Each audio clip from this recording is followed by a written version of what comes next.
So you're swimming in a sea of handhelds. There's so many around you. You're beginning to drown. I'm here with the life vest. I'm throwing it out into the water. I'm going to help you get afloat here, figure out which handheld is for you. Right now, we're enjoying a handheld gaming renaissance for the first time really since the early 2000s, where you had like the Game Boy Advance and the PSP, and then there was the DS. There were just so many handheld options. We're having that in the modern age, and it's tough to figure out which is good for you because it really depends on sometimes what consoles you own. It depends on where you're gaming, when you're gaming, how often you can game, and of course, price being the biggest point of them all. We have individual reviews all across the Mr. Matty archives, from quarterly Steamdeck reviews to individual reviews on the ASUS ROG Ally and the Logitech GCloud gaming handheld. We've never quite individually talked about the PlayStation Portal, and then we also have little pieces, little fragments of discussions about the backbone. We have fragments of discussions about the analog pocket. So there's been so many handhelds we've covered here on the channel. I thought it would make the most sense to make this ultimate buyer's guide, if you will, to help you figure out what handheld is for you, as I have extensive experiences with all of these. And so this is just my personal opinion on each of the handhelds. It's obviously going to be up to you, and every situation truly will vary, where certain handhelds will speak to you. So I'm more so going to convey to you what I like and dislike about each handheld. Maybe that'll speak to you more, even if it's something I dislike. So of course, hopefully this helps. And with that, if you're new here and you're into handhelds, we do talk about them whenever there's a new one on the market or whatever. We're typically reviewing it, so consider subscribing. I want to begin with what I call the dark horse of gaming handhelds. When the Logitech GCloud gaming handheld was announced, it wasn't received the best, to say the least. A lot of people were displeased at cloud gaming. This is unacceptable, and it's become more and more of a thing in gaming. And so I think some of the anger's cooled off, but this was sort of seen as like the challenger brand that should have never been. So Logitech comes around with a handheld here that's cloud only and $300, mostly with Xbox built in mind. When you fire up this device, you're going to have your Xbox app, you're going to have your Xbox Cloud gaming apps. They come pre-installed on the device. It does make a difference compared to something like the Steam Deck, where when I tried to play something like Xbox Cloud Gaming through the Steam Deck, I did Yakuza Like a Dragon on that system. It definitely gets a little more pixelated. You see a drop off in stream quality, a drop off in latency, and you don't want that sort of stuff. Whereas the Logitech GCloud gaming handheld, you can really see where cloud gaming can thrive when a device is built in mind with it. And so remote play is a great option here. But where Logitech GCloud gaming handheld takes a real big step forward for me beyond the great Xbox compatibility is for you PlayStation fans out there. There is a third-party app called PS Play that you can fire up. And yes, it allows you to remote play your PlayStation 5 with ease. So you'll see me playing Trails into Reverie, playing Octopath Traveler with no drop off in latency or visual quality. And this is just like your PlayStation Portal, giving you that option to play your game across the house, wherever you want, continuing it on the go, relinquishing the TV for someone else to use it while you continue to play. It is a $6 app, but it works phenomenally. It's just a click of a button and boom, you're connected, so long as remote play is enabled on your systems. Now, Xbox fans, listen up, because this is where things get interesting. When you use the base Xbox app that's installed over on the Logitech GCloud gaming handheld, you're not going to be able to stream 360 or OG Xbox games. You never were able to. But there is also a third-party app called Xbox Play. And yes, you can actually stream 360 games like I'm doing here with Toy Story 3. You can stream original Xbox games like I'm doing here with Indiana Jones. Like, this is where I think the device is a major difference maker, because through these third-party apps for a combined $12, you can experience your entire family of systems in remote play. Now, if you don't care about things like installing games, if you don't care about true video game ownership, this is a phenomenal handheld. The form factor, the comfort, the battery life, because it's a cloud handheld, is fantastic.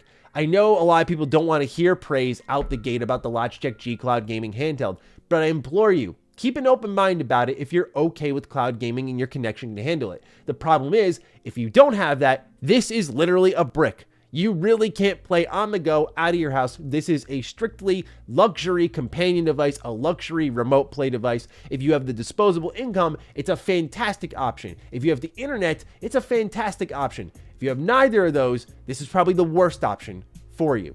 So we've talked a little bit about remote play. I think it's important, while in that same breath of talking about the Logitech GCloud gaming handheld, that we talk about the other remote play device here next to me in the PlayStation Portal. So this is one that's coming in at $200. It's actually pretty hard to find right now as we speak. It went out of stock pretty quickly, showing that there's a real demand for PlayStation handhelds. What this device is a dedicated PlayStation 5 handheld remote play device. And yeah, you can tell it's definitely PS5 only with the split DualSense, with a big screen in the middle. I'm going to try to ignore the form factor here. I feel like just this whole generation, PlayStation's been making ugly devices, from the PlayStation 5 to the remote play, but if the games are good, that's all I care about. So when it comes to the PS Portal, if you are in the strictly PlayStation ecosystem, I can see this one being appealing to you, because this is just your conduit to what the Logitech GCloud is offering Xbox fans. But also, when I discovered that PS Play app, I thought to myself, that really devalues, to me, the PS Portal, because now you have a device with cloud gaming exclusivity, just like you have here with the PS Portal, except one offers all systems, the other really walls you off. The other thing is that currently, as it stands, the PS Portal doesn't have anything like a web browser. So if you were to go, say, stream your PS5 while at a coffee shop or something like that, you can't. Also, games that need the touchpad, you have to like put your fingers all over the screen. So it doesn't translate super well to handheld experiences often. I do like the presentation of when it fires up and you see the Portal, and Final Fantasy VII Remake, for example, is just right there. The screen is beautiful. Of course, because the DualSense is phenomenal, the form factor here is great. When it comes to comfortability, when it comes to long-term play sessions, you're going to be good to go. Just like the Logitech GCloud gaming handheld, this also has great battery life, so you're not going to be too worried about this sort of stuff. So again, if you're in the PlayStation ecosystem exclusively, you have no interest in an Xbox or a PC, I can see the value in this one. But also, the lack of peripheral support here really hurts the PS Portal from reaching its true potential. Like, you can't just plug in your own headphones. Like, you need the specific PlayStation headphones, which are over $100. And by that point, if you're going all in on that ecosystem for $100 more, you may as well pick up the Logitech GCloud gaming handheld. I feel like these two can argue for your time, but ultimately, I give the edge in the terms of cloud gaming to the Logitech GCloud gaming handheld, because as someone who owns all the systems, I think that flexibility goes a long way with me. But if you're exclusively in the PlayStation ecosystem, I think the PS Portal gets hit on a little bit too much. Like, it gets hammered by a lot of gamers, when I think it does the job well. If you're looking for a remote play device exclusively for your PlayStation, I do think the PS Portal can answer the bell for you. I do think, though, that Logitech GCloud, if you have multiple systems, it is worth that extra $100 if you're okay with cloud gaming.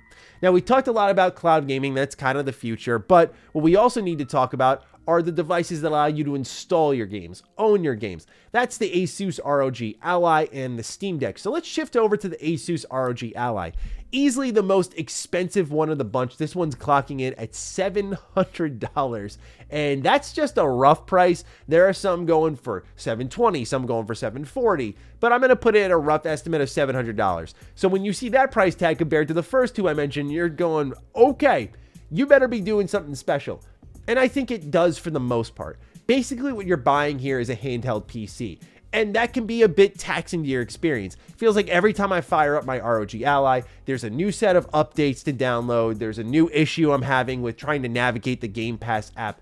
But that's the thing, is this was another device like the Logitech GCloud gaming handheld that was built with Xbox in mind, and truly, I think, is the current Xbox handheld, if you will, that doesn't have Xbox branding attached to it. It has like native PC Game Pass support, and that does go a long way if you are a Game Pass subscriber. I'll fire it up and install Persona 5 Tactica and get that rocking and rolling. I will fire up Liza P and get that rocking and rolling. This thing is impressive in the terms of its power and capability. If you are looking for a device that pushes your games to the limit and you're not really sitting down for long-term handheld gaming sessions, I think the ROG Ally is your answer. It runs everything buttery smooth, 1080p. The screen's gonna blow your mind. I don't even think any camera I use could ever capture how magnificent games look on here.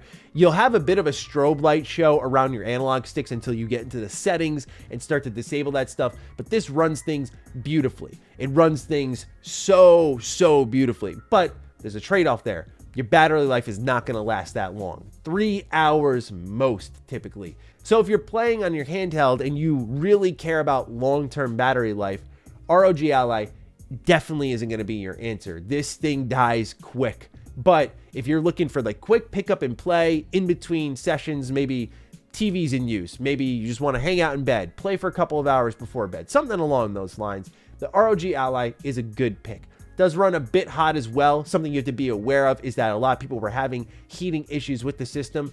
Personally, from my long-term experience with the ASUS ROG Ally, I will say that this is the device I would probably wait for a revision on the most. It has the vision there, but there's just so many little clunky things that remind me of when I first fired up the original Steam Deck. Sure, I loved it. I loved the idea of PC gaming on the go. This is like a dream come true, but it just felt like the UI, the refinement just wasn't there. And knowing ASUS, they're going to be around with a revision at any time soon. And I keep an eye out for that one. Not that this is a bad investment, but for the price you're paying, you either have to have a lot of money to blow or you have to absolutely love the fidelity and the frame rate and no drop off there. When it's working great. I just find it that sometimes the device is a bit cumbersome to navigate. It's literally a Windows computer in your hand.